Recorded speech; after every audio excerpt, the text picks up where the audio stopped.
This is the very last episode of Ncuti Gatwa as the Disney Doctor. Possibly the very last episode of Doctor Who that we're going to be seeing for a very long time.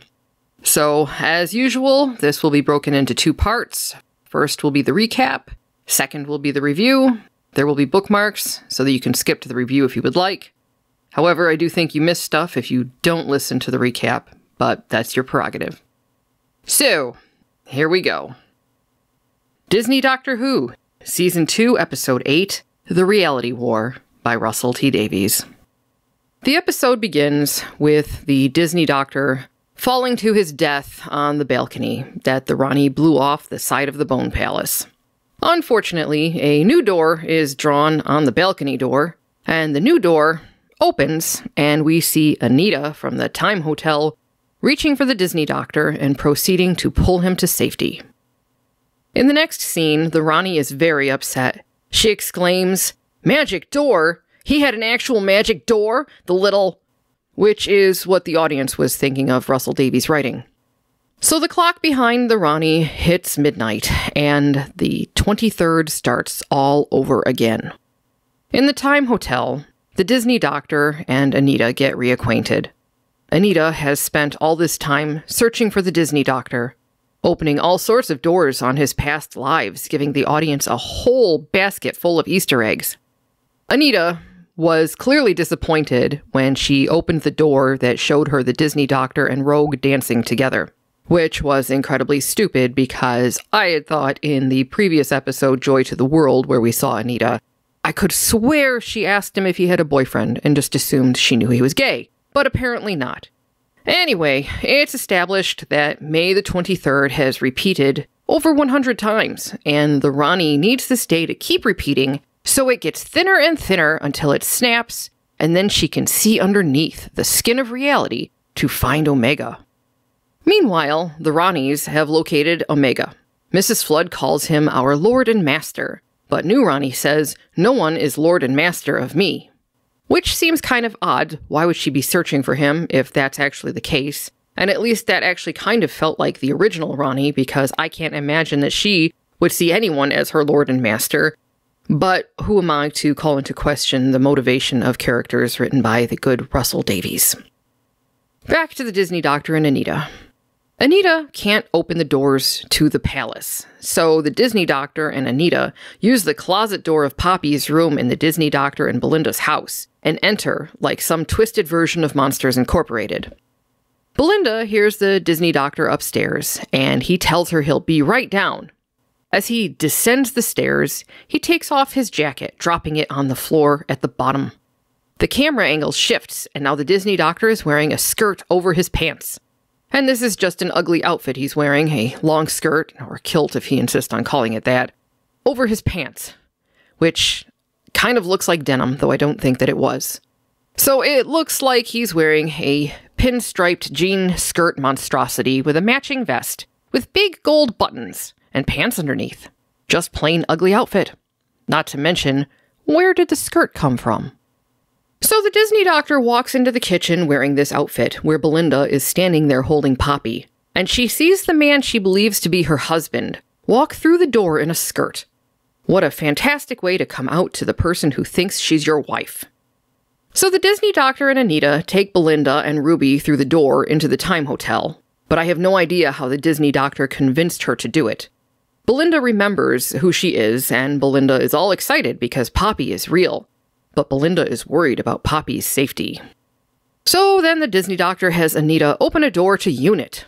Kate takes one look at him and says, "Mr. Smith, what on earth do you think you're wearing?" And the Disney Doctor replies, "The future!" Anita opens a door to real time, and a wind blows through the room, and everyone gets their memory back. The weird robot alien thing in the corner reappears, and so does Donna's child. The Disney Doctor says, "Conrad couldn't imagine you for even a second, so you didn't exist." Even though there was clearly someone like Donna's child over in the homeless camp, but whatever. For some reason, no one can remember what happened before, and they don't know why Conrad is on the TV, and the bone dragon things are a big surprise walking around outside. So the Disney doctor introduces Belinda and Poppy. We then learn that all unit personnel are chipped, so Kate knows where they are, and Kate is going to use the chip to signal them and wake them up. So Shirley is wheeling through the homeless disabled camp when the chip activates, and she just stops. We hear beeping and see a red light blinking in her neck just below the jawline. She's all confused and says, "What the hell's going on?" We see Mel, and she's going to her broken mug bin, and the chip in her neck activates, and then the same thing happens to Ruby. Once Shirley remembers, she tells her friend she's off to save the world. She hits a button on the side of her wheelchair, and the wheelchair takes off, going so fast it leaves flaming peel-out marks on the road, as if it were a DeLorean going 88 miles per hour. Mel hops on her motorbike and must ride it right into the unit elevator, because she then rides it right into the room where everyone is waiting. So then we have a scene where the Ronnie sexually harasses Conrad. He says he'd do anything for her, and she then asks him to locate the Disney doctor. Back at unit headquarters, the Disney doctor asks Susan Triad to build him a big box. The Disney doctor tells everyone that they are facing the unholy trinity, the god of wishes, Crazy Time Lady, and Conrad Clark, and tells Mel that it's the Ronnie who Mel encountered in Time of the Ronnie. The Disney doctor says this should be the best day of his life because there's another Time Lord, and he's not alone. Except the Ronnie is indifferent to pain, morality, humanity, and the whole universe is just an experiment to her. So the Disney doctor explains that Conrad used scraps of memories to create Poppy, but then an alarm sounds indicating a teleport incoming. The Ronnie shows up and remembers Mel, and they insult each other. The Disney doctor asks the Ronnie how she survived, and she says she saw the genetic explosion coming. And in a split second, she flipped her DNA and made a biological sidestep and survived. But she was without a TARDIS, so she had to use a time ring to get to Earth. She then reveals to Ruby and Belinda that she was also Mrs. Flood. Mrs. Flood says, "Obviously, I bow to the mistress," which makes no sense because it isn't obvious at all as to why she bows to the mistress. So then we're on to the Ronnie's plan to bring back Omega. The Disney doctor explains that every civilization has an underworld myth. The Upside Down, or Narnia, or Hell. Not sure why Narnia is in there with the other two, but whatever. Kate steps forward and says that her father fought Omega back in the 1970s. He said Omega was a Titan, the mad god. The Disney doctor adds that Omega discovered time travel. Some call him the original sin of the Time Lords, cast out from Gallifrey. Legend has it that he was bound and banished for being insane, because that's a great way to treat your mentally ill. The Ronnie wants to use Omega's body as a gene bank to resurrect the Time Lords and construct a new Gallifrey. I'll get back to that when we're talking about the review. Mel asks why the Ronnie doesn't just use her own DNA and the Disney doctor's. The Disney doctor responds by telling Mel that is why Poppy is so special. She's the child of a Time Lord, and that's impossible because Time Lords are sterile. The Disney doctor postulates that this sterility is the cause of the bi-generation, a life force trying anything it can to survive. Donna's child says, "Doesn't Poppy solve everything? I mean, she's Time Lord DNA." The Ronnie says yes, except the mother. The child is contaminated, and everyone groans. Belinda tells the Ronnie she's disgusting, and the Ronnie replies, "And you are cattle." And then she yammers on about Time Lords being the highest life form and humans being like insects and playthings to the Disney doctor, a fetish, which is a pretty weird thing to put in Doctor Who. The Ronnie says she'll leave the Earth untouched if she's allowed to construct her Gallifrey. The Disney doctor yells that then the wish ends and Poppy would cease to exist. Belinda points out if the wish doesn't end, it will remain Conrad's world. Shirley blurts out, "We can't do that. That's not happening. Absolutely not." And Belinda says, "Don't you tell me what we can and can't do. Because I don't care what Unit thinks, or Time Lords, or gods, or anyone. I remember her being my daughter. And if I remember it, then it's true." Not one of you is taking her out of existence. Have you got that? Not one of you. The Rani says, that's quite the dilemma. Tells the Disney doctor she wants to make him an offer to join her. The Disney doctor says he'll stop her and pulls out his sonic device and aims it at the Rani. The Rani pulls out her sonic device. They have a magic wand showdown, resulting in the Disney doctor's wand shorting out, and then the Rani leaves.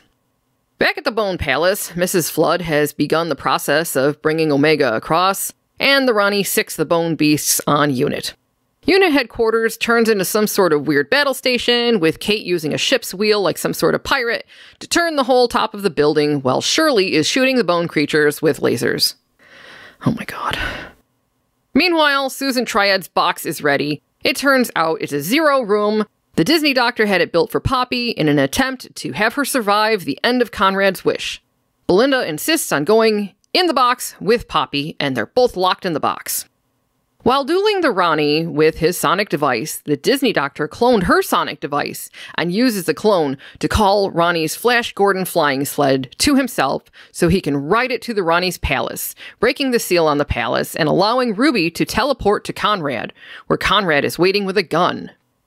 Ruby teleports behind him, grabs the Wish baby, and wishes Conrad to be happy, after establishing he's the result of an absentee father and daddy issues. She then wishes Conrad's wish over.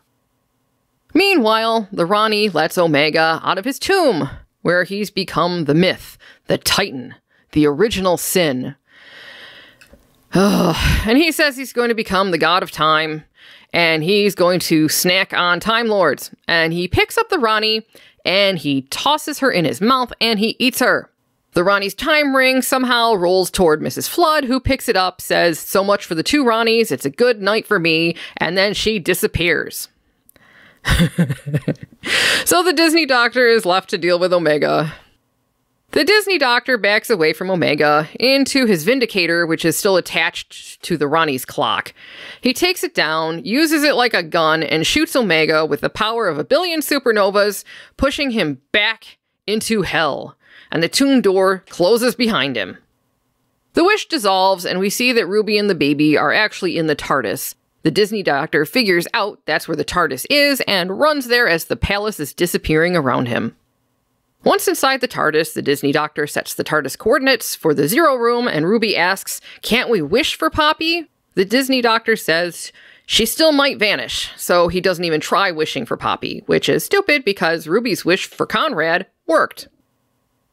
So the Disney doctor kisses the baby and says, no more wishes, which is stupid because he could have asked where the baby came from so he could take the baby back to his parents. But instead, the baby ends up with Ruby's adopted mom. There are so many wishes he could have made instead of just doing that. Back at unit headquarters, Belinda and Poppy come out of the box. But once in the TARDIS, Poppy fades away and only Ruby can remember her. Ruby finally manages to convince everyone that Poppy was real. So then the Disney doctor goes and consults with Jodie Whittaker, and then she says she should tell Yaz she loves her, but then the Disney doctor tells her you never do, but Yaz knows. So then the Disney doctor takes regeneration energy, directs it at the TARDIS console, and shifts reality. He gets back to Belinda. Poppy is alive, but she's fully human now with a human dad, and we're led to believe that Belinda has demanded to be taken home this whole time because she was trying to get back to Poppy. We're even given new scenes from the previous episodes that match this outcome, not what we were shown in those episodes. The Disney doctor leaves to go regenerate. He goes into space, opens the TARDIS doors so Joy the Star can keep him company, and he shoots lightning out of his body and turns into Billie Piper. The absolute end. This was way worse than I thought it was going to be. I am still in shock as to how bad this was. And I watched this last night. I'm recording this more than 12 hours later. And I'm still not over how stupid this was. The plot holes are so big, you could drive a semi through them. Things were not tied up, even in the least. I guess I'll just start with Why did we keep seeing Susan if we weren't going to see her in this episode? What was the point of that? Why bring her back at all if she wasn't going to be used? I don't understand, aside from it was just a gimmick. And that makes me really angry because that's manipulation. Russell Davies was manipulating us with all these Easter eggs, trying to pretend like this was going to be some big payoff, and here we are, and nope. This was crap. Honestly, I expected better from him. These past 2 seasons, I don't understand this. Either he didn't actually write the 2005 revival, or somebody else is writing this, or, something is horribly, horribly wrong here, because if he actually was responsible for the first revival back in 2005, what the hell happened? Everybody should be asking this. What the hell happened? Because at least it used to make sense. I mean, there were a few episodes here and there that, yeah, they definitely could have used a rewrite. But for the most part, it made sense. And it didn't treat you like you were an idiot. This is garbage. This whole 2 seasons that we've just endured was garbage. And I'm glad to say this is the last we're watching. If there is more of this, we're not watching anymore. We're done. And I would just like to point out, when David Tennant regenerated going into Matt Smith, they had over 9 million viewers watch that. There were less than 2.2 who watched this. And you're not going to make up over 7 million people difference with just the frickin' movie theaters and people watching it on streaming later. You're not. You can't. It won't. So you managed to shake loose over 7 million fans since 2010. And you can't blame the fans for that. That's your fault for being a writer. And this is on Stephen Moffat, because that's when the ratings started falling, was when he took over. I know people don't want to hear that, but if you look at the numbers, you will see this is true. Because the numbers fell steadily while Matt Smith was the Doctor. And it was the stories, it wasn't Matt Smith. And then obviously Capaldi fell more, Jodie Whittaker fell a lot more. I mean, there was an initial bump because people wanted to come see the freak show. But after they were like, oh, okay, female Doctor. Nah, I mean, they left too. And now we're down to numbers that are worse than when the show got canceled in the 80s. How? Russell Davies brought this back to, I mean, they were getting like 10 million viewers an episode. 10 million! He did that! How do we get here? I know I'm a little bit angry here, but this is... I'm angry. We have every right to be angry. What the hell is this? We expected once they announced that he was coming back, they announced Davies was coming back, we really thought he was going to come back and right the ship, and we would get back to a place where 10 million people were tuning in to watch an episode. But that's not what we got. He actually drove it into the ground worse. There are worse problems now, more problems now, than when he took over. This was not righting the ship. This was making sure that it was good and utterly destroyed. Now, I made a few notes here of things that just didn't make sense just in this continuity that Davies has written in the past 2 seasons. And I guess I'll just start from there. Anita. I thought in that episode, Joy to the World, when she asked the Doctor if he had a boyfriend, I thought she knew he was gay. But then in this episode, she's been searching for him, and she was disappointed when she saw him with Rogue. So she didn't know he was gay? How is it that this Doctor didn't telegraph to everyone within a 20-mile radius that he was totally gay? And then Belinda, when he came through that kitchen door wearing the skirt and she thought this man was her husband, that's a cruel way to come out to your spouse. That's what he did. And it clearly was all about him and how he felt, and it didn't matter what her reaction was going to be, that she's having basically what she thinks is reality, and it's being shattered. That was cruel. absolutely cruel, and it didn't occur to Russell Davies that that was wrong. I don't know what's wrong with this man. He's not the same person who wrote the 2005 revival. It makes me question whether or not he did. Because this was just cruel. Then Belinda, I'm sorry, she did not have a kid at the beginning of season 2. She didn't. But now she does, and some other guy, now he does too. What, because the doctor was trying desperately to save this half-Time Lord baby? So now Belinda has had her entire life rewritten? Is that fair? And Poppy did exist, so it's not like there wasn't a Poppy child out there somewhere who already existed. This new one was constructed from memories. So the fact that she was going to cease to exist, that really wasn't quite accurate. Now, when Donna Noble was in the library and she had been saved and she was living in that constructed, I guess, electronic world that she was in, and she was married and she had babies, those kids just disappeared when reality set in for her. Isn't this the same situation?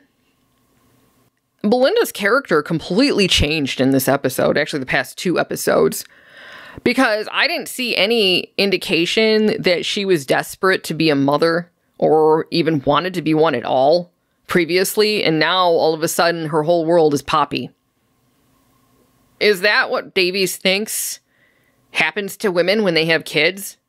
Their whole world is now just this kid, and we're just happy that here you go, here's your kid, and all of a sudden she's just maternal. What the hell was this? All right, I've got a few other things here, but I'll stop talking about them. I'll let you have something to say, old man. This franchise is a joke. It was slowly dying over the past few seasons, but this was a parody of what Doctor Who is. This is like somebody was making some sort of satirical play on what Doctor Who is. I'm trying to remember. I know, was it a season or 2 ago you showed me a episode of... Oh, that was Sister Boniface. You showed me an episode of Sister Boniface that had, what was it, Professor H, I think was his name. I think that it was something like that, yeah. And that was more faithful to Doctor Who, which was tongue-in-cheek presented, than what this is. And this is supposed to be people making proper Doctor Who. I said this last week, and I believe it even more after watching this. I think Russell Davies is actively trying to destroy Doctor Who. The brand, like completely trying to destroy it. In some sort of petty thing is all I can think of as what's causing this to happen. And I have no proof of this, and people are going to call me a conspiracy person, and that's fine. But like you were speculating in 2005 when Russell's name was on scripts, and now questioning if he was actually the one writing this stuff without, at best, heavy editing going on. I think Chris Chibnall and Stephen Moffat are behind the scenes currently working on this garbage with Russell Davies. And they're trying to destroy this brand for some reason. And I have no idea why. They must have their own personal grudges, but they're trying to destroy this. That's the only thing, other than insanity, has taken over the mind of Russell Davies. That's the only thing that makes any sense, because I'm fine with the quirky British humor. In fact, I like a lot of that. In fact, what Russell did in his first run, that's some of the reason I like Russell's first run. But this is not that. This is just really bad writing and really not well thought out stereotypes they're using.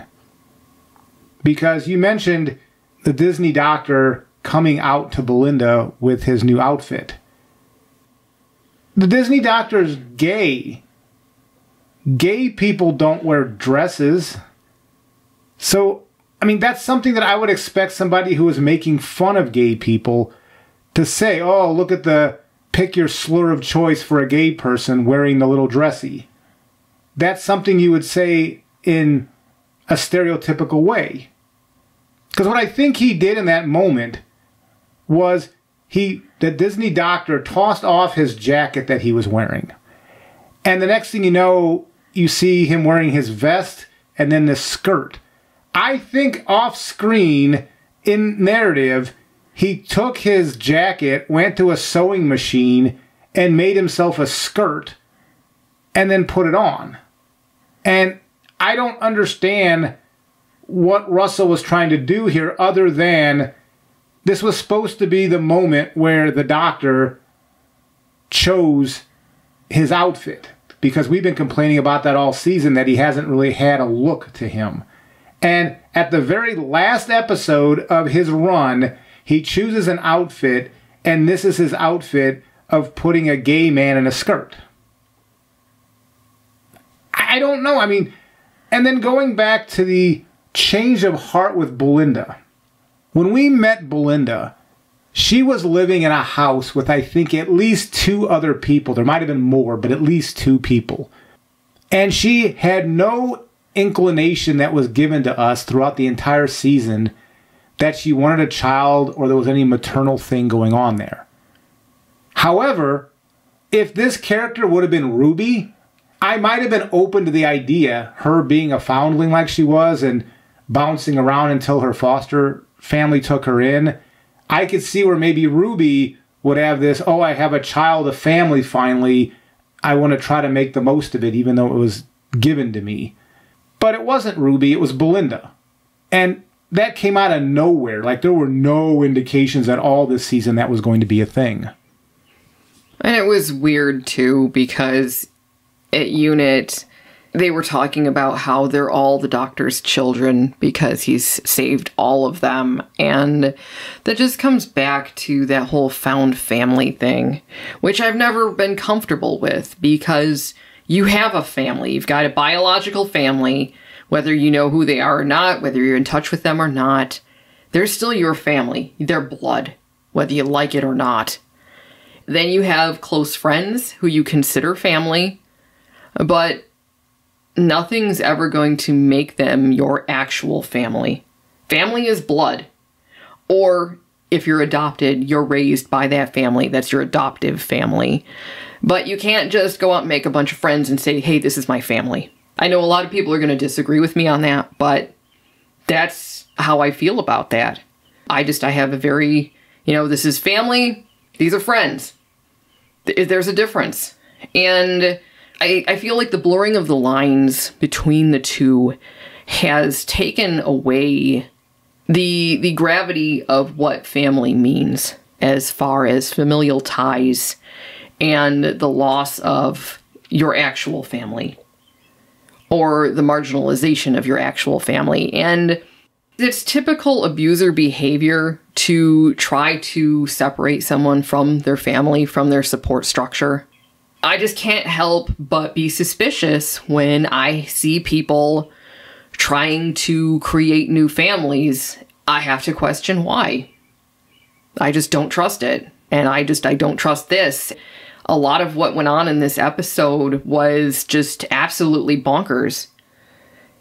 Because the doctor apparently wanted Poppy to be his child, but then Belinda's the one that gets stuck with her. How is that fair? So of course Davies has to write it so that she's thrilled to have this child. Like you said though, she never showed any kind of maternal inclination, but now she's all mom. What the hell? And going back to the Disney doctor changing his outfit, what year does Russell Davies think it is? I don't know, because back in the 90s, I'll just be upfront here. Hey, I'm a Gen Xer. It says it right in the description for the channel. I'm a young Gen Xer, one of the youngest, but I'm still Gen X. So back in the 90s, I was in high school, and there were guys in my high school who would show up at school wearing kilts. And you know what? Nobody batted an eye. In fact, a lot of girls thought it was great because the guys showing up in kilts had some really nice legs. That's just how it was. Nobody cared. It wasn't that they were gay showing up in kilts. No, it was a fashion trend. Nobody cared. And just because you put on a skirt, it doesn't make you any less of a man. Skirts aren't women's domain. It doesn't make you a woman to put a skirt on. I couldn't tell you the last time I wore a skirt. It doesn't make me any less of a woman. I predate you by a little bit. Almost a decade. And through the 70s and 80s, and as you mentioned, the 90s, there were all sorts of concepts of gender bending. You had David Bowie, you had Boy George, which I believe both of those are from the UK. Yes. And you had, in America, you had the hair bands that were bending what you would associate with typically male or female people. Through the 80s and the 90s, we just kind of pushed through that. And then all of a sudden, it seemed like somewhere in the 2010s, we forgot all that growth we did and we reverted back to Conrad's world of the 1950s. So when Russell does this sort of stuff, and maybe this is just because I'm at the oldest part of Gen X and you're at the youngest part of Gen X. Yeah. So maybe it's an age thing. But younger people, millennials and Gen Zs that think this is a new battle to fight, I don't understand. The way this comes across to me when they grandstand like this, like Russell just did in this episode. Remember in Austin Powers' International Man of Mystery when Dr. Evil was frozen in that, was it Big Boy statue? And then he woke up and he was trying to ransom the world and he was ransoming like $1 million. And then they were laughing at him because in 1990, I don't know, 4 or 5, whenever that movie came out, $1 million wasn't a lot of money for a government like the United States to give you as ransom. In fact, his assistant, number one, said, well, the shell company we use had profits of, I don't know, like $100 million last year. And so the point was is Dr. Evil still thought it was 1960, and he was using 1960 currency as his way to ransom the world. He was out of date. He lived in an era that was far gone. And that when Russell does stuff like this, that's why I ask, what year does he think it is? If this was the 1960s, 70s, or even 80s, possibly pushing in the 90s, then maybe what Russell's doing now, I could see is culturally relevant. But this stuff is stale. It's been decided decades ago.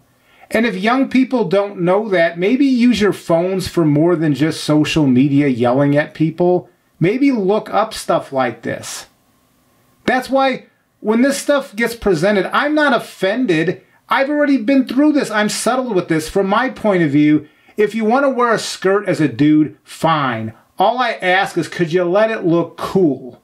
If you're going to wear it, make it look good. That's all I ask for. So if you're going to wear a kilt, make it look cool. And most guys in kilts look cool because they're just designed to be that way. That's it. That's all I care about. Just don't look stupid. And not stupid because you're wearing a skirt. Just stupid because the style or the cut looks bad on you. That's all I ask. That's been settled long ago. And I think there's a lot of Gen Xers and even boomers that are fine with that. Just don't look stupid. Yeah. Make it look good. You take that look and you make it look good. Yeah. That's it. That's all we ask. Don't look stupid. Yeah. Don't mix your stripes with your florals. I mean, yeah. And again, it comes back to fashion is so cultural and time period sensitive. And to act like him putting on this kilt is this big thing, him announcing his gayness, I guess. I don't know. Like you just said, what year does Davies think this is? In Conrad's 1950s world, it was a big thing in narrative. But we all know Russell was trying to send a larger message, and that's why I'm asking, Russell, do you think the current world we live in is Conrad's 1950s? Do you really think that? Because if you do, maybe you need to go out and touch some grass, because it's 2025. There's a whole different world out there than what you're remembering. The reason I'm staying on this topic for a little bit is they spent quite a bit of time on this, and then when they had Rose number 2 reappearing out of nowhere because Conrad couldn't conceive of Rose number 2. And I'm scratching my head going, wait a minute.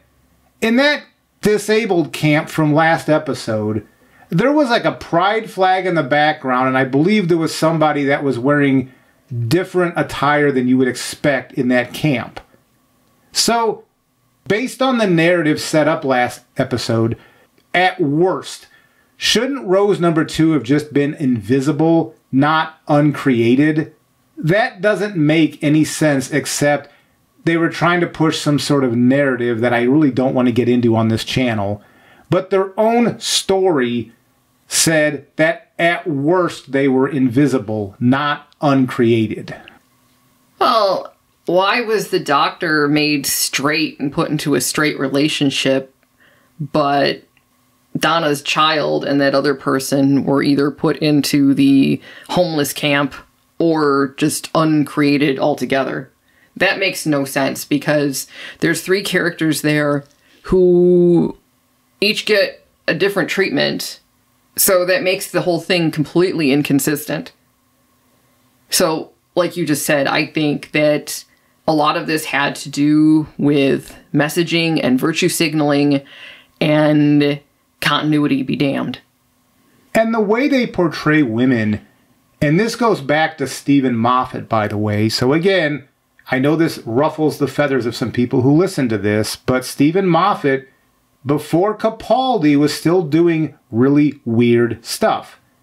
Because these 2 Ronnies, it's like you went to some sort of dominatrix dungeon and you had a choice between the motherly grandma-looking thing that would spank you with a wooden spoon, or the leather-clad dominatrix that would kick you in the crotch 10 times. And it just seems like Russell was so upset about portraying Davros in a wheelchair because he didn't want to associate evil with being disabled. But he's perfectly fine with over-sexualizing women and making them bad, making them evil. That's the reason I didn't like Missy. Missy and the Ronnie 2.0 or 3.0 here, I guess, now, depending on how you want to look at it, the dominatrix one, the leather one. I said this last week, is there really a difference between them? It's the same character. It's the same. This shouldn't have been the Ronnie. It should have been the Master. I don't want to steal Molly's thunder, but Molly was talking to me after we watched this, and she said, if we go with Mark of the Ronnie, and how the Master was trapped with the Ronnie at the end of that serial, wouldn't it have been interesting if they were stuck somewhere for a while, and then somehow they just got it on, and they had some sort of offspring that you can imagine how well that kid would turn out with those 2 as parents. And then if this current dominatrix Ronnie was the offspring of that, and not behaving like she is here, but just behaving like a real evil person, that would have been a far more interesting story than this. Well, they were both trapped in the Ronnie's TARDIS. Granted, at the end of that serial, those fetal Tyrannosaurus Rexes, I guess they were, that was growing inside her TARDIS, so that was going to be a real bad time. But it looked like, yeah, it looked like the Master and the Ronnie were going to be trapped inside her TARDIS together for quite some time. So, yeah, why not? One thing leads to another, and bam, we've got this god-awful offspring of the Ronnie and the Master.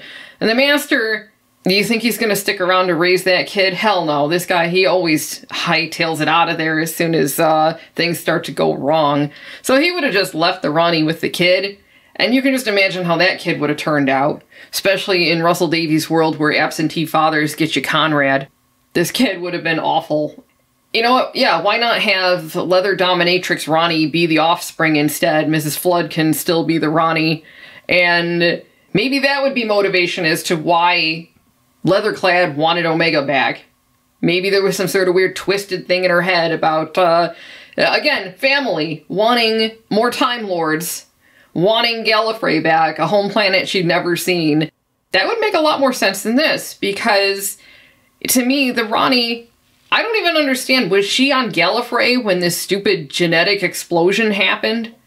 Because she was in exile? Why the hell would she go back? How would she even be there? That makes no sense. I'm assuming that this thing was supposed to be like a universal... I don't remember. It was so dumb when it all happened. I only half paid attention. Because the doctor got out of it somehow, and I don't remember how that happened either, because, let's face it, it was Jodie Whittaker, and it was just like, oh God, please let this be over. Well, you brought this up after we talked about the BDSM club that these two Ronnies came from. Then you asked me the question of, well, why is this a dead end for the Time Lords? And then you pointed out in that TARDIS in Mark of the Ronnie, she was genetically growing modified Tyrannosaurus Rexes, or whatever these were. So she has a background in genetics and chemistry. Couldn't she just clone a new Time Lord or a whole planet of Time Lords if she wanted to? Just because you can't procreate the usual way. Yeah. Doesn't mean you have to stop procreating, so I don't really understand. They didn't explain well enough why they couldn't procreate, even if it's just through cloning. Well, they're sterile now because they got baked, apparently, and I'm like, so what? Every cell in their body got baked so that there's not genetic material that can be used to clone them? Are you kidding me? Yeah, that doesn't make any sense to me, and like you just said, the Ronnie, she was an expert in these things. Tecteun was able to take another species and modify that so that Gallifrenians could get the regeneration skill. So clearly they had advanced genetic knowledge to do something like that, so they couldn't clone their own people. I find that hard to believe. I agree. That seemed really weird, and honestly, I'm just going to say this. Saying this doesn't make me happy. It actually makes me feel pretty sad, because Davies lost his husband. As far as I know, I don't believe he has any children through a surrogate or even adoption or anything like that. Maybe he's gotten to the age where he regrets not having kids. And maybe that's how it's playing out, is in him writing this. Sad, but a distinct possibility, because this didn't really make any sense as far as logic within the story goes. There was not any piece of this that I thought Davies and company were taking seriously. It was all just a joke. Then when they did try to do something potentially like what you're saying, that maybe this was a way to channel those feelings of not having children yourself, but it was done in such a goofy way that it's nothing more than a joke. This whole episode was nothing, the two-part episodes, these were nothing but jokes. It was just one big joke after another. Not quirky British humor, just a joke making fun of Doctor Who. They could not take the material seriously at all. And this goes back to something I said in a video for a previous episode, which I actually cut this section out because I thought I was going too far. But the way that this script read with original sin and hell, just all of this biblical religious nonsense, it made me wonder what is going on with Russell Davies. Like, it really feels like he's working through some issues he has with religion. Calling Narnia the same as hell or the Upside Down, what's the difference between those other two and Narnia? Well, Narnia was created by C.S. Lewis, and it's one of the few fantasy things that the Catholic Church actually says you should read, because C.S. Lewis was a very devout Catholic. And Narnia, that's certainly not hell. Because, well, I won't get into that, but I'll just say this. It's not hell. From a Catholic standpoint, that is not hell. It was allegory, if nothing else, for stuff, and we'll just leave it there because we're going to get into religious talk, and we probably don't want that. No, exactly. That's why I'm trying to steer a little bit away from that, but I'm just saying that one of these things does not belong with the others. Correct. And it is not... But religion, I think, was the differing of those three things. When he enumerated those three things, the Disney Doctor, one of those three was not like the other, and it was because of religion. Yes, definitely. There was so much borrowed ideas and imagery. You mentioned the Back to the Future rocket wheelchair with the flames at the end.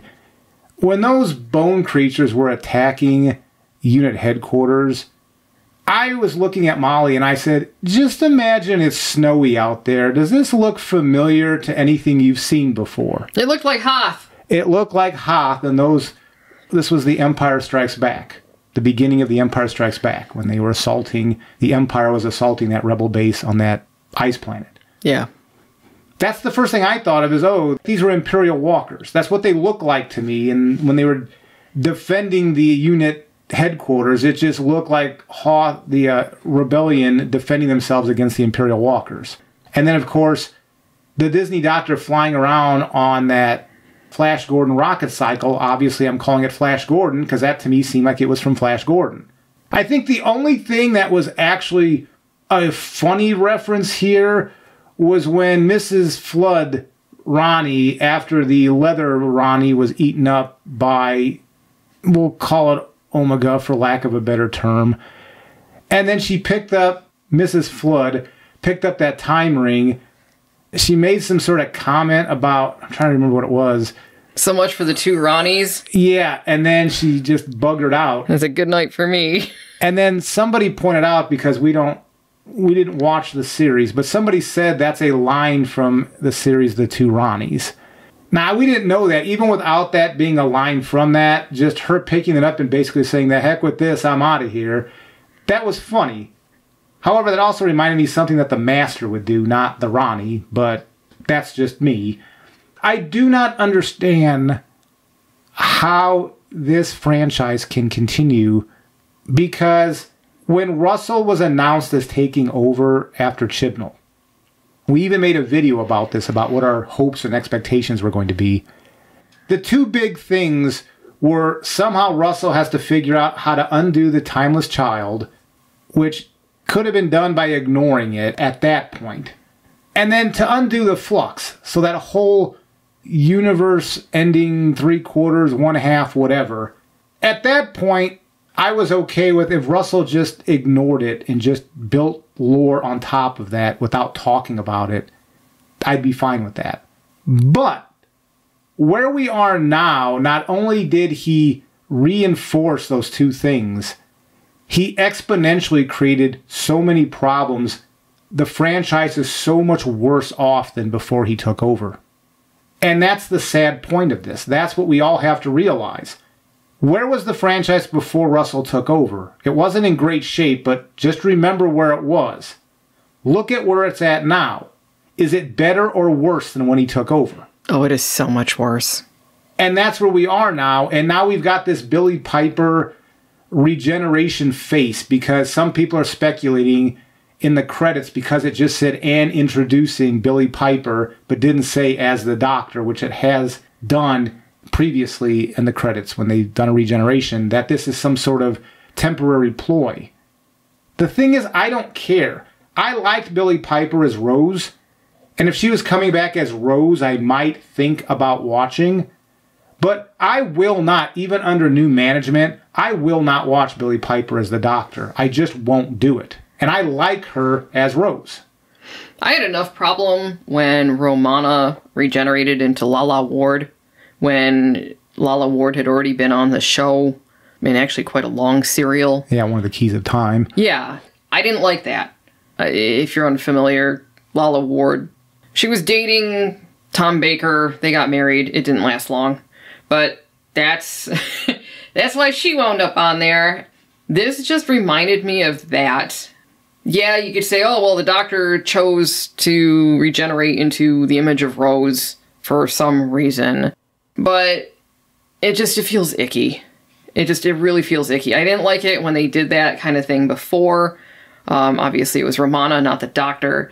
But well, I think Colin Baker, if I'm remembering, I think he was a Gallifreyan guard or something. Yeah. And then he obviously became the Doctor. But yeah, but he wasn't like a big role. It was kind of like Karen Gillan when she was in the Fires of Pompeii episode. Or even Capaldi. Yeah, he was also in the Fires of Pompeii episode. Where it was kind of a one-off, wasn't really a focus point of anything. So they liked the actor, so they repurposed the actor for something else. Correct. Billie Piper is a staple of when Russell restarted the show. Exactly. Like Rose, it's like Sarah Jane and Rose are like when you have polls on who's your favorite companion, those two fight it out on who's the best companion that people like. Yeah, yeah, she's Doctor Who royalty, if there is such a thing. And to bring her back as the Doctor would be a huge, huge mistake. That's why I think this was just a ploy. I don't know why you would have done this, because I can't imagine they thought this would be well received. How could they think that would be well received? I think all they were thinking was that there's no such thing as bad publicity. And here we are. And the reality is, yeah, there is such a thing as bad publicity. Just look at your viewer numbers. I'm surprised it got the 2 million views it did overnight. Because this was bad. And I don't mean bad. I was telling Molly this when she was taking notes about what happened so she could give the recap. We watched it again, and it was bad, not in a, oh my gosh, my eyes are bleeding from watching this. It was bad in watching it the second time, and it was like I was watching a parody of some sort. It was actively making fun of Doctor Who from almost the beginning of the episode all the way through. Was it rewatchable? I guess I was laughing the second time through, but do you really want people laughing at Doctor Who? After all those years where they were struggling with budgets, especially for talking into the 80s. And there were some fairly iffy visual effects going on. And so if you were watching Doctor Who and you had a friend who was a normie trying to be introduced into it, you had to sit there and try to explain, look, I know the visuals are kind of iffy, but the stories are good. And that usually that friend wouldn't listen too well. At least in the United States, the friend wouldn't listen too well. And they'd make fun of the show just because of the way it looked. And that hurt to have somebody making fun of something you liked. Well, that's what this is now, except now they have a budget. It's not the visual effects that are the problem, but it's the content. At least before you could say the content was good, it's just the visuals were kind of iffy. Well, they were a lot iffy, actually. But now it's the stories, the characters. Like, this is embarrassing. Doctor Who is a joke. It is to be laughed at this point. I laughed at it the second time through when Molly was taking the recap notes. It was a joke. It was funny. Doctor Who is now a joke. It is to be made fun of. I can see television shows making references of Doctor Who and making fun of it again. Is that really where we want this? Can you imagine if they continue down this same road as they're doing now, what's going to happen to what's left of this franchise? Because I'm not sure there's much left of this franchise. At this point, it used to be, I was thinking maybe they could undo going back and just stopping at Capaldi and then just moving forward. Now I think in order to undo all of this, they have to basically just take the whole reboot from Christopher Eccleston on and say, done. Pick it up with Sylvester McCoy. Do not acknowledge the Fox film. Pick it up with Sylvester McCoy being the last iteration and just start in a different direction like 10 or 15 years later. That's what I think they have to do at this point, because so much damage. New Who, 2005 on, is toast. It is a joke. It is something to be made fun of. There are a few things they could have done with this that I would have respected more than what they did do. For instance, they could have made Poppy the timeless child. The Doctor himself could have dropped her off and just said, this is a fixed point in time. This has to happen. And I'm sorry, because he knows what Tecteun is going to do to the kid. Because you mentioned that would tie in with the McGann film, because I believe that one of the more controversial pieces of that movie was that the Doctor was half human. Exactly, because that could have tied into that lore as well. They could have done that, and at least I would have respected them for trying to make all of it make sense. But instead, they didn't do any of that. I don't know what the hell they were doing. What was the point of this? Other than, I guess, their social commentary on people who, in their mind, don't fit in being invisible? That's what I think this whole thing was. Because we mentioned this when we were talking about Star Trek Picard. And they brought back John Delancey as Q. And for those of you who don't watch Star Trek, John Delancey was kind of a higher being that almost had godlike powers. So kind of like this Wish World, he could do stuff like this Wish World. So what we were hoping for, because they damaged the Star Trek universe with Star Trek Discovery in one season of Star Trek Picard, is what we were hoping for at that point was Q was going to use his kind of silly magical powers to reset the universe so that we could undo all the stupidity that Discovery did. But they did not do that. And this wish world was an opportunity similar to Q, where because you had this wishing going on, you could have reset the universe and set it to a point where you could start moving forward and undo all the damage, the flux, the timeless child. You could have undone all of that and then moved forward with the franchise. But they did not do that. They so messed up the lore here that I do not know. Ignoring is not sufficient at this point.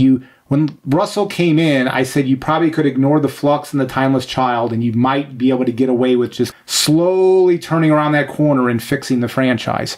Now, you can't do that. Whoever takes over next needs to very aggressively address, not ignore, the flux, the timeless child, and all this other stupidity and undo it in a way that makes sense. And I don't know if there's a writer that can do that, because I don't know how you do that without acknowledging that the franchise did some really horrible stuff and then try to go forward with the franchise. How do you do that? You have to wait a little while so that people aren't going to be all pissed off when you do it. You got to let it fade. Maybe like 5 years.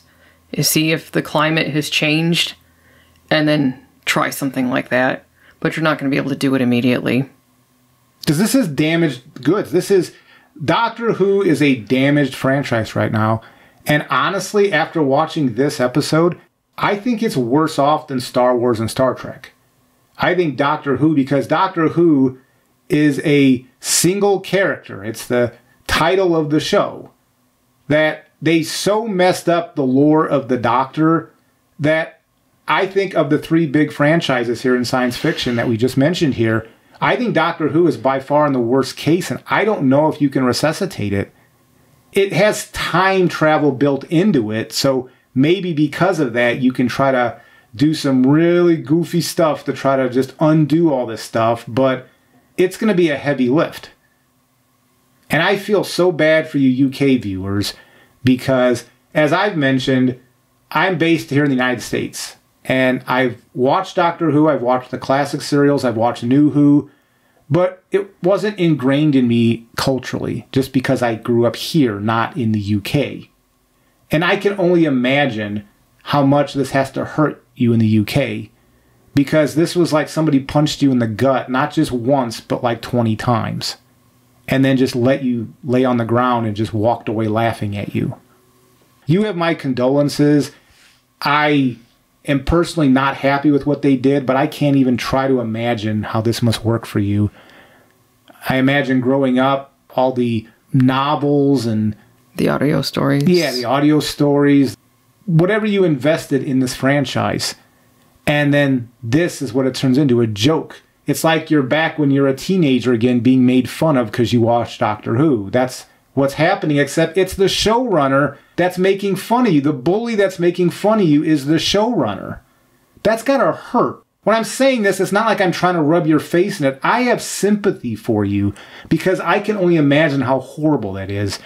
With me, Star Trek hit a similar way, but I'm not sure Star Trek is quite the cultural thing that Doctor Who is in the UK. So I think is a much larger hurt when it comes to what they did to Doctor Who. So you have my condolences because you did not deserve this. Yeah, and this just comes back around to the fact that I don't think any of the older franchises are in good shape right now. And in my opinion, they've been destroyed on purpose. Was it forget the past, kill it if you have to? That was the line from Kylo Ren from the first sequel Star Wars movie. Yeah. And, you know, this comes back around to, you know, I remember when Doomcock first started his channel, Overlord DVD now is what he's called. He started it because of what he called cultural vandalism. Back at the beginning of his channel, he made some very salient points about that. And at the time, I listened and I'm like, yeah, that's exactly what's going on. It's a pity because now he seems to be like a rumor mill channel. Well, I won't go down that road, but yeah, I used to love But his early stuff was really good. It was. And he was right, because this is cultural vandalism. This goes back to what you were just saying, the Kylo Ren line about, you know, kill it if you have to. And that's what they're doing with all of our stuff from the past, our whole culture. They're just destroying it. It's for their own selfish reasons. And it's a shame that they've gotten this kind of control over our cultures, our Western culture, because that's part of the fabric of society. That's what holds us together. That's what binds us together as a people, is shared culture. And they really don't want us to have that anymore.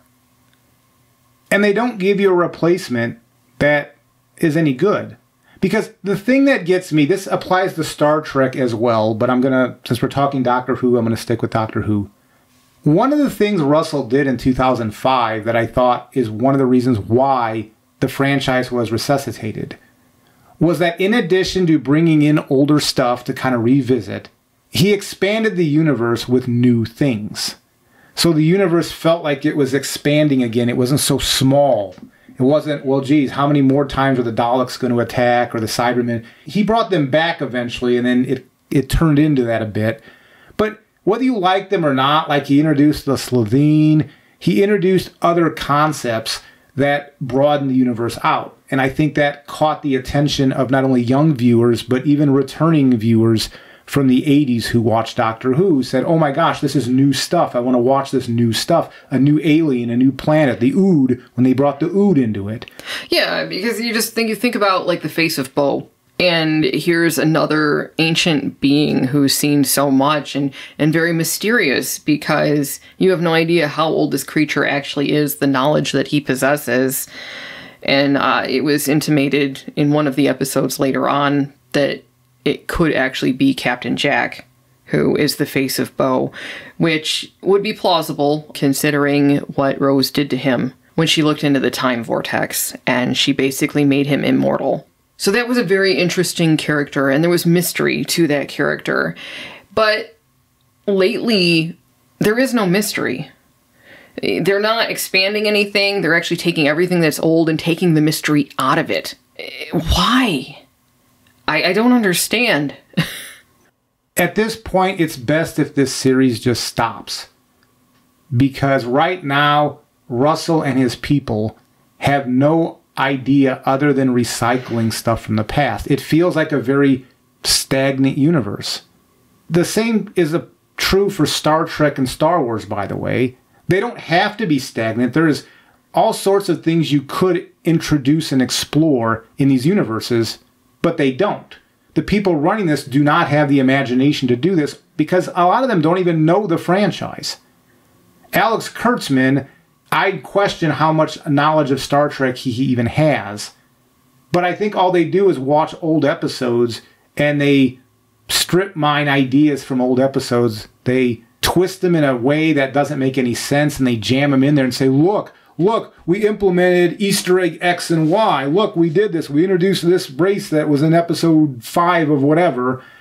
And that's the extent of what you get as far as expertise when it comes to the franchise. Which comes back around to a question I've been asking for a while. Are they using AI to create frameworks for these stories? And they just fill in the blanks. Yep. The imagery we got, the Back to the Future reference and the Star Wars Empire Strikes Back reference, was that just coincidental meta stuff? Or was that just what the AI spit out? And okay, they just wrote it down as is pretty much and said, okay, because we've been wondering that about Star Trek Discovery scripts for a while. We have several videos where we talk about that. Yeah, and Strange New Worlds as well. I truly believe, in my opinion, that they're using AI to generate story ideas over at Secret Hideout. I really believe that, because I really can't fathom that people would write things like that on purpose themselves. It's got to be machines spitting that crap out, and they're just filling in blanks here and there. That's got to be it.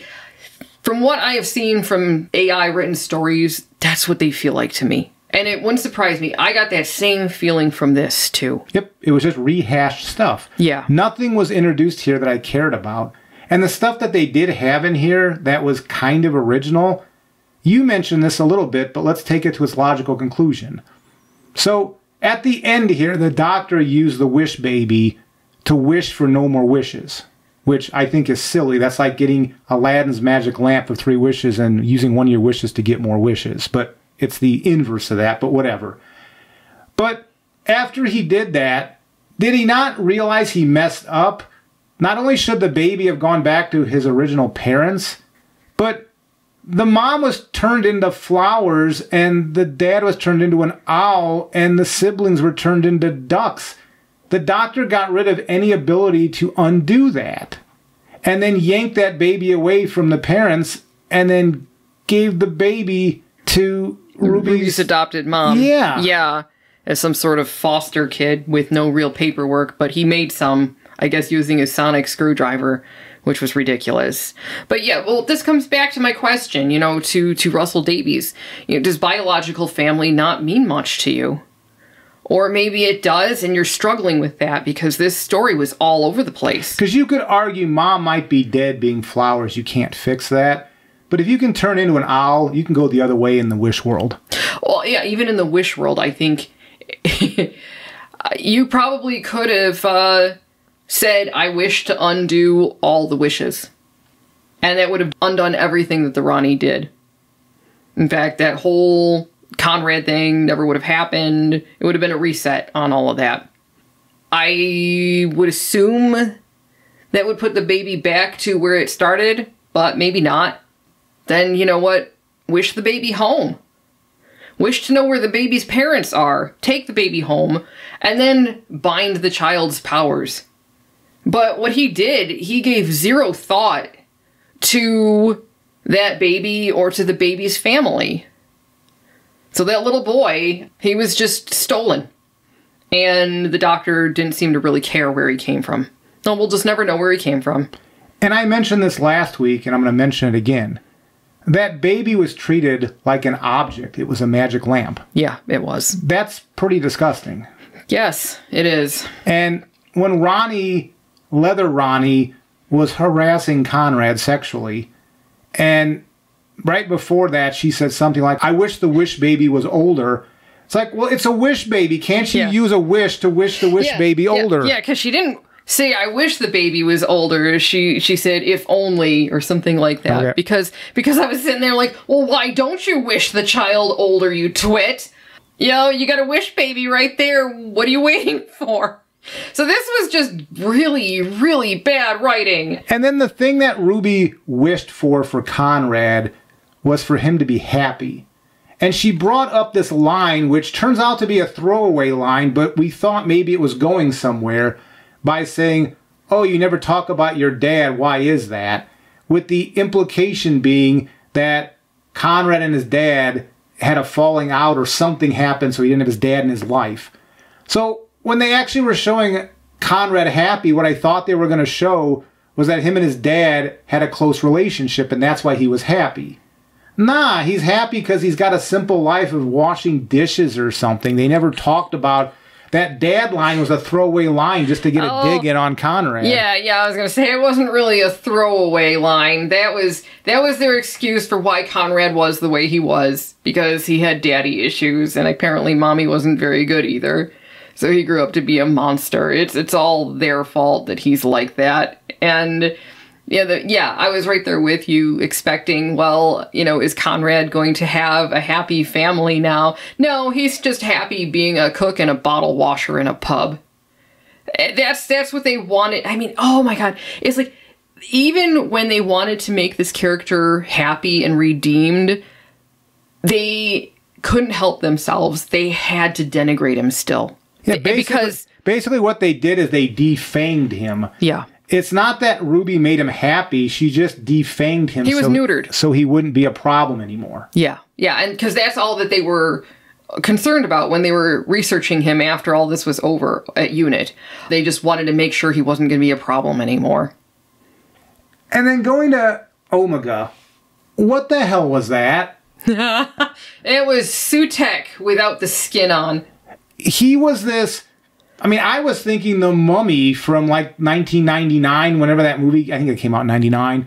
That's what I was thinking. Like, what the hell is this? And then Isn't that cannibalism when he ate the Ronnie? Yeah, and he was going to keep eating Time Lords too, and then he was going to eat everybody on the planet below, apparently. I guess he's got a real taste for those tasty Time Lords. But he himself is a Time Lord. He's a cannibal. He's a cannibal. That was so stupid. This is a kid's show, by the way. Speaking of the mummy, yeah, the Brandon Fraser mummy looked better than this did. The CGI for that looked better than this. In my opinion, this looked like, I don't know, there was just something too smooth about the movement. It didn't look right to me.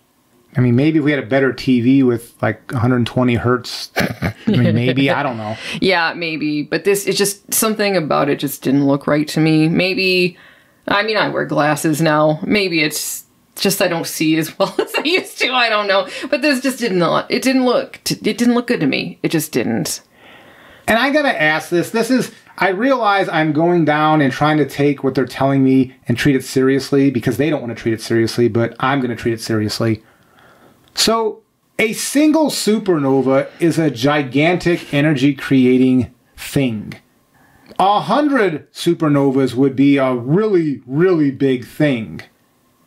Wouldn't a billion supernovas essentially blow out the galaxy, the Milky Way, and possibly take out galaxies around it? Yes! So, when he's shooting the Vindicator, saying it's the power of a billion supernovas, and it's just kind of like a fire hose on this beast that's supposed to be Omega. No. It was like Ghostbusters. Well, all right. With a proton pack. That's what it looked like to me.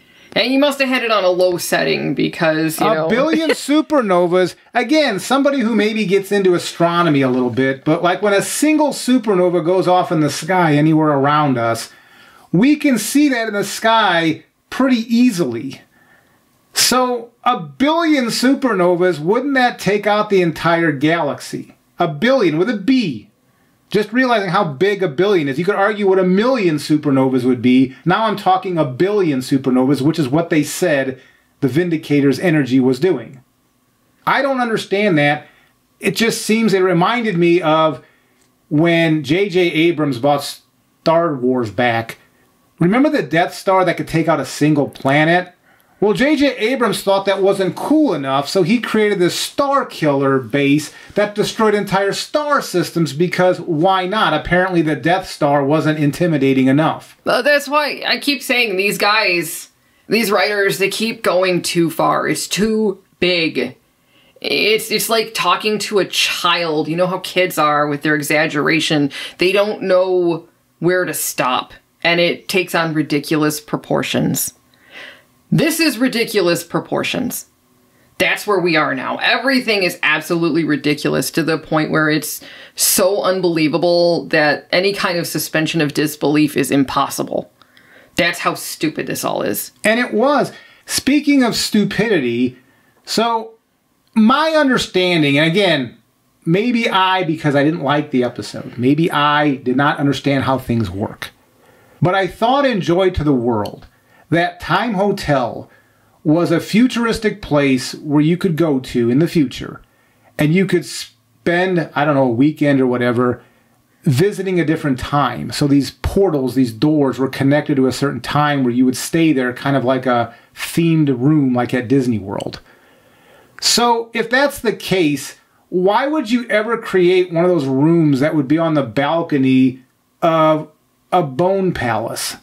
What purpose? There's no beds there or anything, so somebody would have to rent that room and then go out on the patio and there's nothing out there. Like, doesn't that go against what the Time Hotel was supposed to be in the first place? As I understood it, anyway. I just figured that Anita took the technology or whatever it was that they used at the Time Hotel to create this stuff in the first place, and she was going around and just doing doors all willy-nilly, trying to find the Doctor.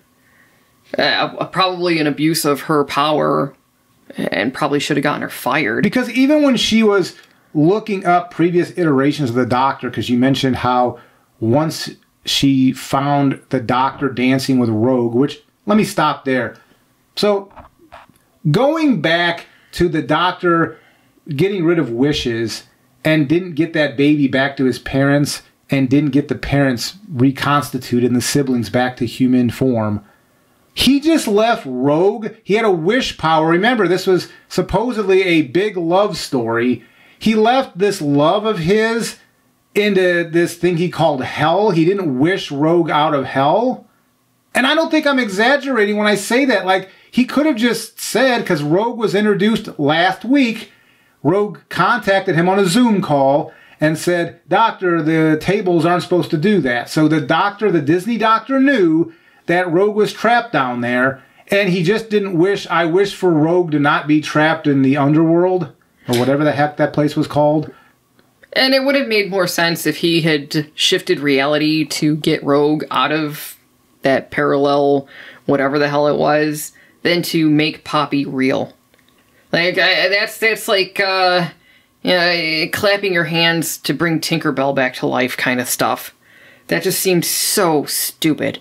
But then going back to what I was saying, so when Anita was looking through and finding different iterations of the Doctor, looking for the Disney Doctor, again, I thought this hotel was about people wanting to vacation and be at these certain time periods. So what they showed in the other segments, they had Pertwee tied down in one of these. Would you really want to spend, I guess maybe with the Ronnie, if she has a whip and she's, doing all sorts of BDSM stuff, would you really want to spend time in a room where the Doctor's being tortured? Like, why would there be a portal set up for that place?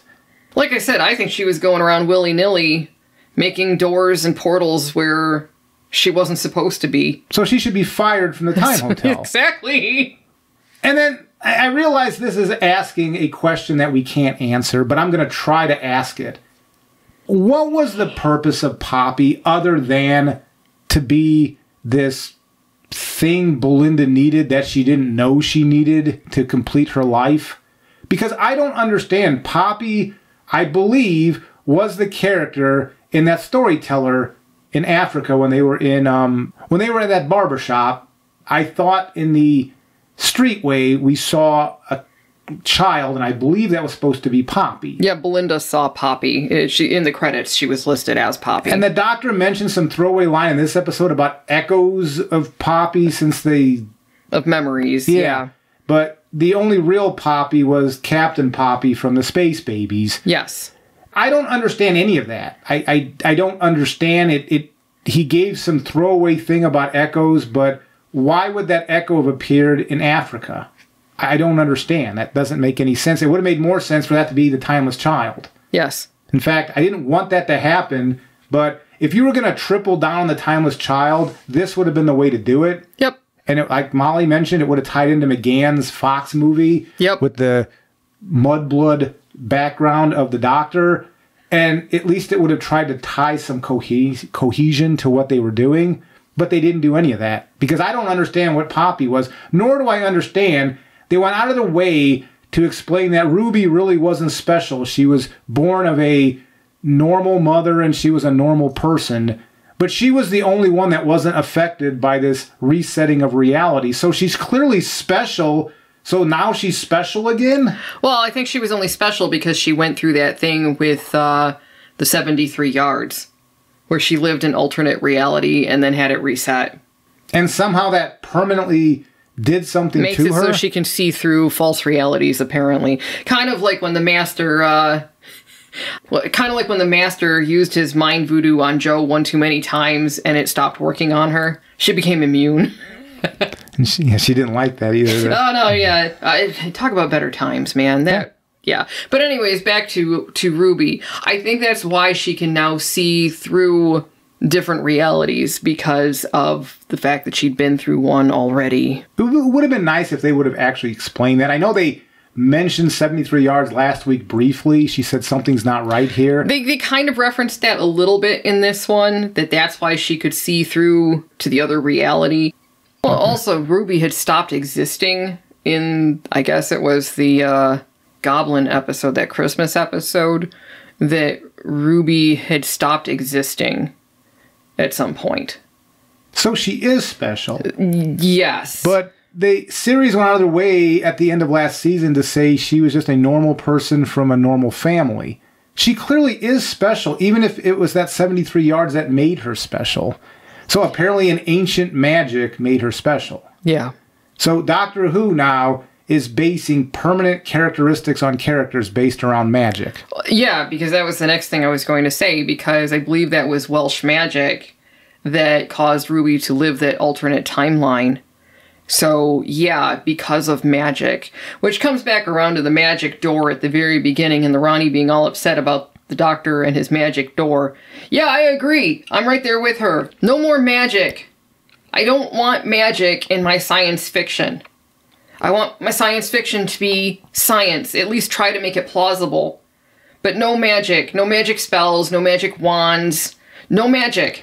Speaking of magic wands, what was that sonic screwdriver duel? What did that remind you of? Harry Potter fighting Voldemort. This is a show based around magic, not the outskirts of what science could be looked at as magic or what we don't understand.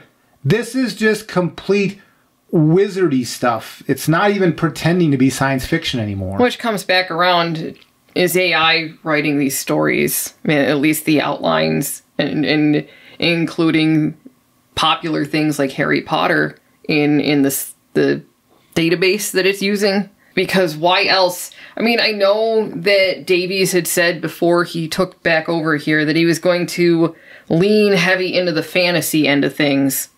He didn't lie. No, he didn't. So, it just feels like, I don't know, what the hell was he thinking?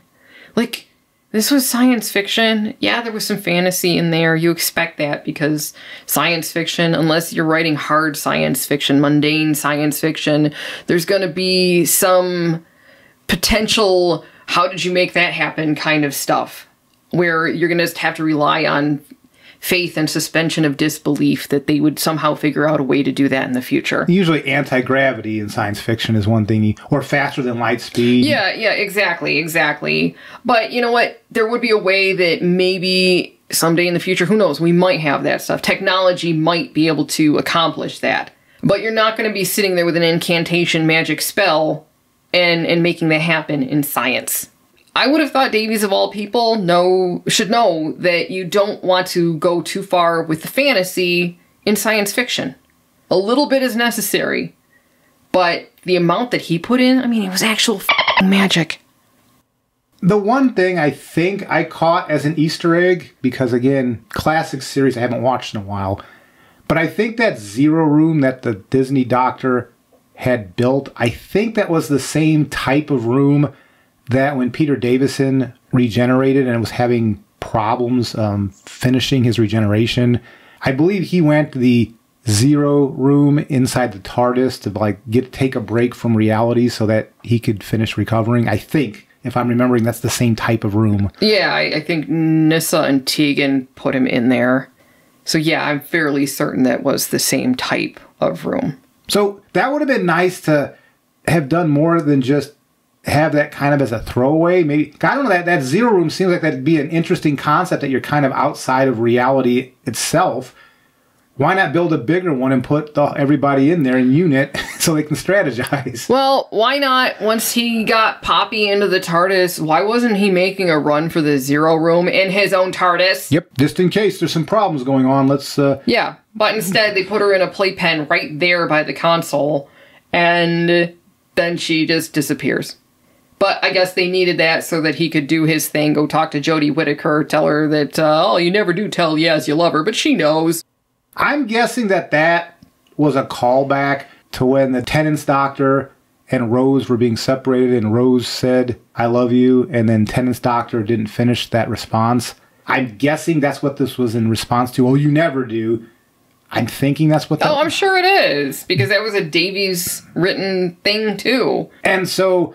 apparently, Jodie Whittaker's doctor was in love with Yaz, even though there was no, at least with Billie, Piper, and Tennant, whether you liked it or not, they built a relationship between those two, and you actually did feel them grow as the series went on. Yaz never felt like she was growing anywhere close to the doctor at all, and the doctor acknowledged Yaz's existence, but other than sharing an ice cream cone at the end, that's pretty much the extent of the relationship. Honestly, I thought Yaz had more chemistry with Dan than she did with Jodie Whittaker's doctor. But that was just my opinion. This is what I don't understand. Why would you bring up the other doctor that is not really liked? You've got Ncuti Gatwa, which is at this very low number when it comes to viewer count. And so what you do is you bring Jodie Whittaker in there to try to, I don't know, sink the ship even quicker. Because I saw somebody else say this online, which would have made more sense to me, and it would have been an actual nice ending. When Ncuti's doctor was getting ready to regenerate, and he's like, he didn't want to do that, and he needed some help, they didn't do anything with Susan. Wouldn't it have been nice if Susan would have came back to be the one to help be there for Ncuti as he was regenerating, not some life lesson from Jodie Whittaker's doctor? Because why would you do that? You didn't do anything with Susan, but you just pulled Jodie Whittaker out of thin air. And people normally, they don't like Jodie Whittaker's run as a whole. They just don't like that run. Why would you bring that up? Because they had to make sure to drive home that Jodie Whittaker's doctor and Yaz were in a lesbian relationship. That's why. That's why they did this. So it was some sort of virtue signal. Yeah. And so they did that at the expense of Susan. Yes. And all the fans, actually. Because I hate to say this, but the lady that played Susan, she's a very old woman. Even if she couldn't move around, you're telling me they couldn't have done what they did to Luke Skywalker in The Mandalorian? Well, what about Wilfred? Yeah. Because Wilfred was pretty old, too. We got to see him right before the actor passed. I don't know how much longer the actress has who played Susan, but it would have been nice if they had actually written a proper friggin' story, and if they were going to bring her back, do it before it's too late. But like you said, yeah, it's like, you know, Luke Skywalker, Han Solo, and Princess Leia. We, the fans, never got to see them come together. Not in the sequel Which would have trilogy. made sense, because at the beginning of the second episode of last season, the one with the musical god, Jinx Monsoon episode, and it was the Beatles episode, and the doctor was on the roof with Ruby. He pointed out somewhere and he said, yeah, I'm there somewhere with my granddaughter or something like that, and Ruby was surprised that he had a granddaughter. Wouldn't this been a perfect full circle to have Susan at the end see him regenerate into somebody else, or to help him along to the next regeneration? That would have been a really beautiful way to tie it together in full circle. But they didn't do that. In fact, Susan was worthless in these two parts. She served no purpose. None. She was just a member berry. I take that back. I think she was in that Interstellar Song Contest. I think when he was floating in the space bubble or whatever that was. She woke him up, basically. Yeah. Yeah. But again, she served as an Easter egg. Yeah, it would have been nice to have the payoff at the end that she was there as he regenerated to be full circle. And we couldn't have that. When they iterate through these doctors' visions, they keep showing Dr. Joe. Jodie Whittaker, I just have to grit my teeth and go, that was part of a proper regeneration cycle, like it or not. Dr. Joe was not. Dr. Joe is a reminder of the timeless child.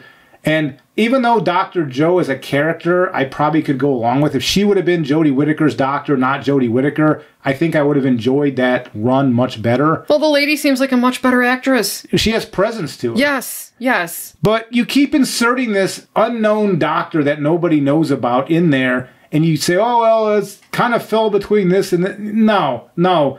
You can keep trying. I was telling Molly, there's that line from Mean Girls where you keep trying to make this a thing and it's not going to be a thing. And that's what this is. Dr. Joe's not going to be a thing. They did that with the barbershop episode, The Storyteller. They're doing it here. I'm sorry. Dr. Joe is not going to be a thing. It's just not. Dr. Joe is not a canonical doctor.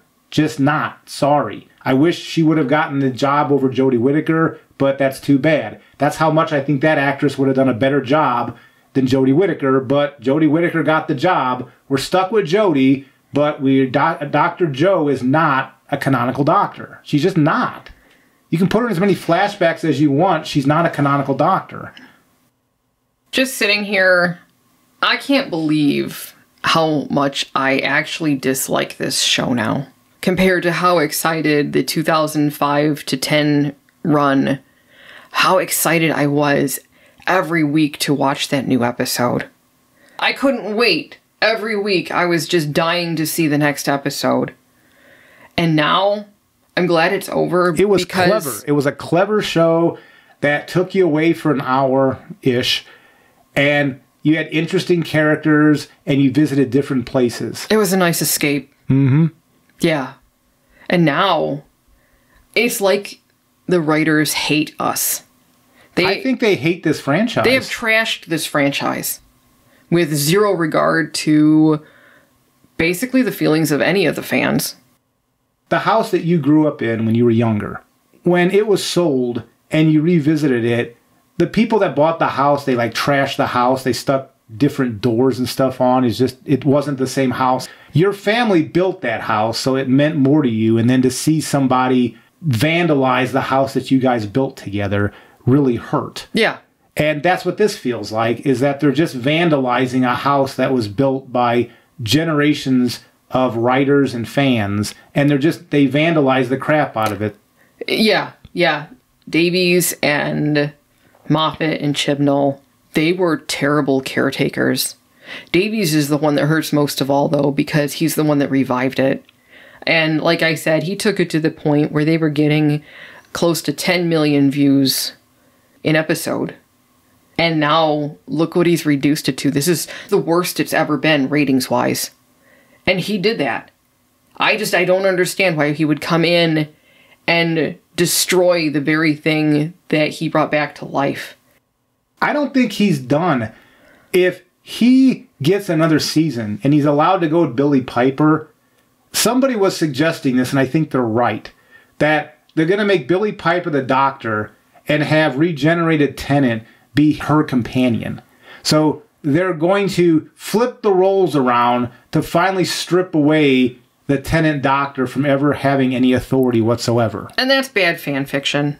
That's incredibly bad fan fiction. That's like original Mary Sue level fan fiction, where people write things to make themselves feel good regardless of whether or not it makes any sense. That's what this is. And I like Billie Piper. See, unlike Jodie Whittaker, which I don't really care for Jodie Whittaker's portrayal, maybe she's a good actress.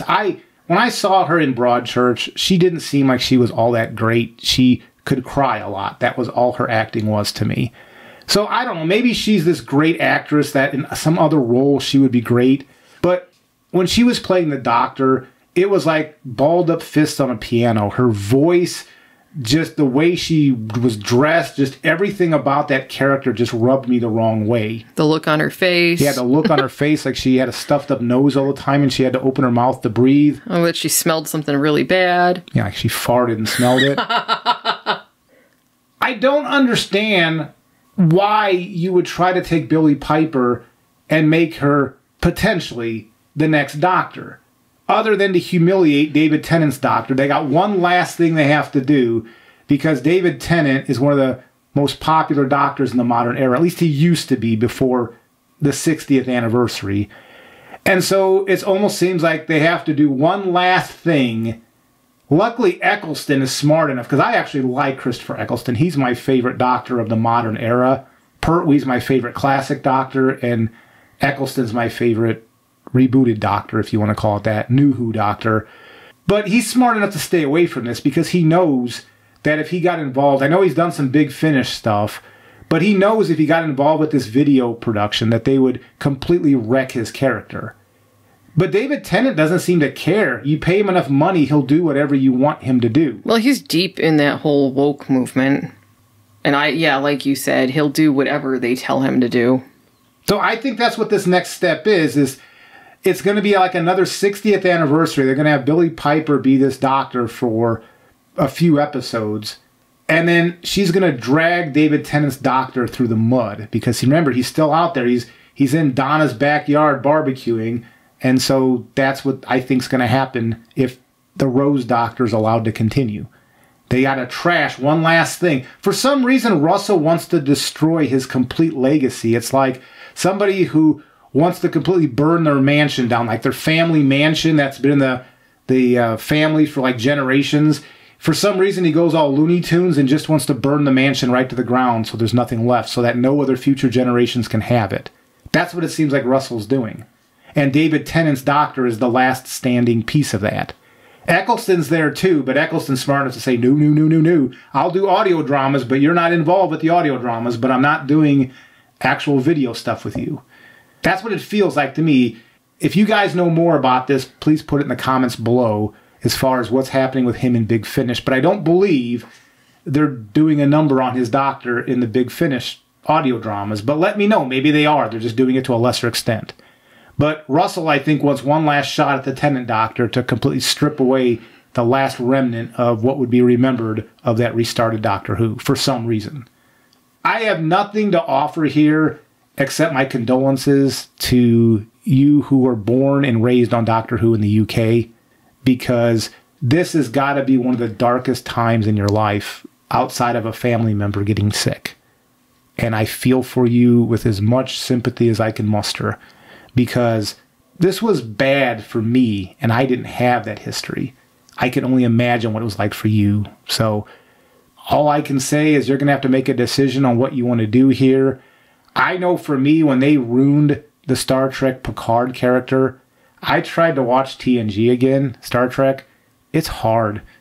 Knowing where this character ends up, it is really hard. And I like TNG, and it is hard to rewatch TNG. So if you're somebody who's never watched this stuff, the Chibnall and Russell Davies Part 2, don't. Not even out of curiosity, just don't. Trust me, I watched Star Trek Picard, and it ruined retroactively watching TNG. I'm hoping in a few more years that maybe I can get beyond that, but it makes it really hard to enjoy a rewatch of something I used to enjoy. And so do not, if you haven't watched Chibnall or Russell Davies Part 2, even out of curiosity, just don't. Just don't. You want to watch your classic Who, stick with that. Don't watch this crap, because it'll probably ruin it retroactively, and you don't want that. Trust me on this. Been there, done that. It's not good. Yeah, I don't really have much to add to that. It's sad because this is the last Doctor Who that we're going to be reviewing, and possibly in my lifetime, because I'm not super young anymore. So the fact that this is how it ends, I could always understand why some of the old fans didn't accept the 2005 revival. I understood it because the format was very different. A lot of things were very different. I could understand where they were coming from, and I respected the fact that they didn't recognize this as Doctor Who. Seeing where Russell Davies has taken us, where this ends, I'm starting to agree with them that maybe none of this ever should have happened. Yep. That's why I was saying, I think in the future, the only way to restart this franchise is to completely ignore the restart. Just ignore it. You don't even have to do anything to try to timey-wimey out of it. Just start pretending you're after Sylvester McCoy. Yeah. And just move forward and forget Russell's era, his restart even happened. And I know that takes Moffat down with it, but honestly, when you look at the Moffat era, there was some good stuff in there, but there was a lot of bad stuff in there too.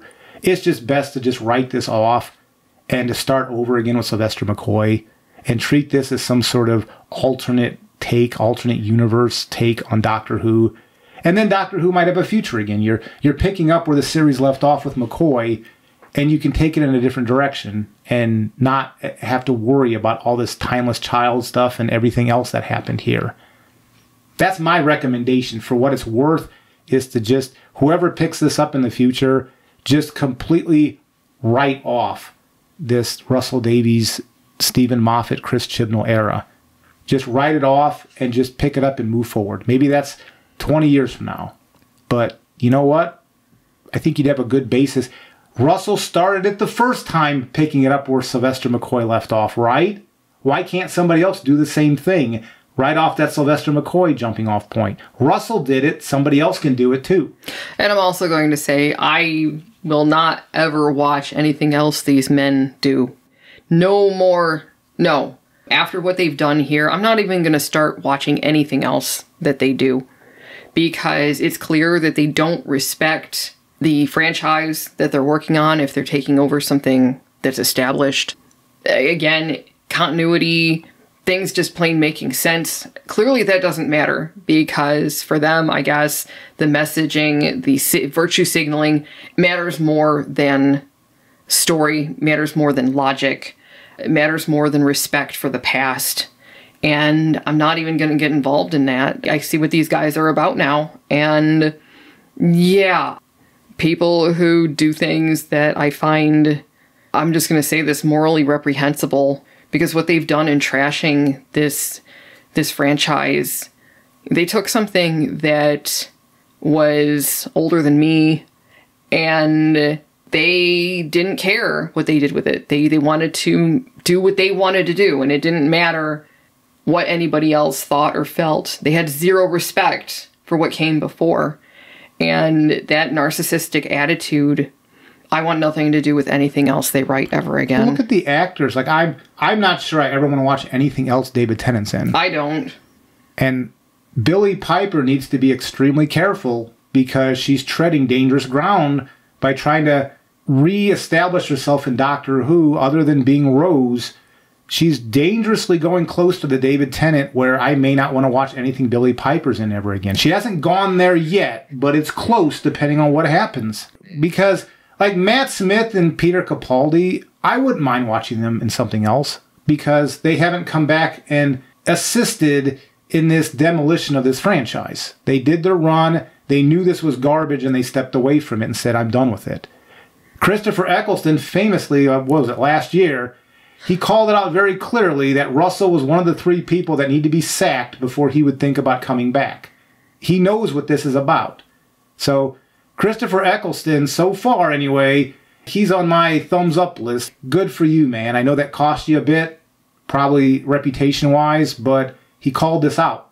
And great job, Christopher Eccleston, for doing that. Hopefully you don't disappoint me by changing your mind with enough money thrown at you.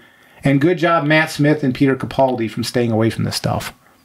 Honestly, I don't think there's going to be much to stay away from here on out, because I just don't see this getting another season. I just don't.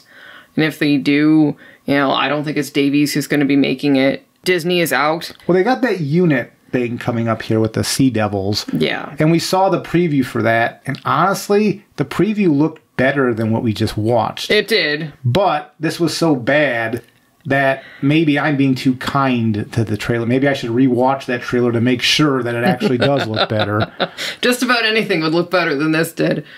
Yeah, because I'm willing to bet it's going to be the same unit, people.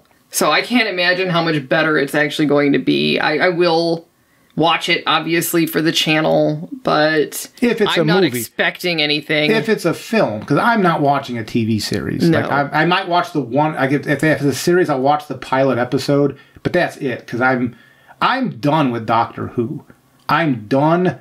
I'm sorry. I don't mean to be mean to the franchise, because again, I know you people, the UK viewers here, you have a lot of rich history there. I will go back and watch Classic Who, but I am not watching anything new until I get a real feeling that the direction has completely changed. That means no Billie Piper Doctor. I don't care if Russell's gone and a new creator comes in, then Billie Piper better not be the next Doctor, because I'm not watching that. I'm sorry, I'm just not going to. I'm not going to review it. Maybe Molly will be talking to doing it, but I'm not going to do it because I've had enough of this stuff. No. There's somebody who never should have been brought back. She's in that alternate universe with the human Doctor, and she should stay there. I'm not...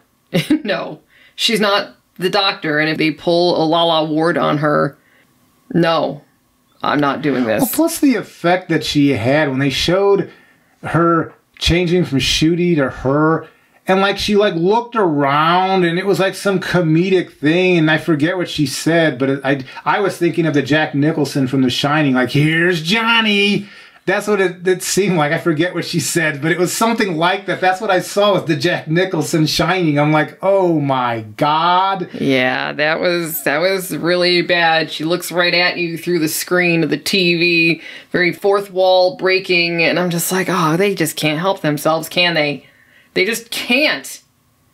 So I'm going to help myself and not watch anymore. Yeah, I'm not watching this. So the future of the channel here, I guess we should mention some things.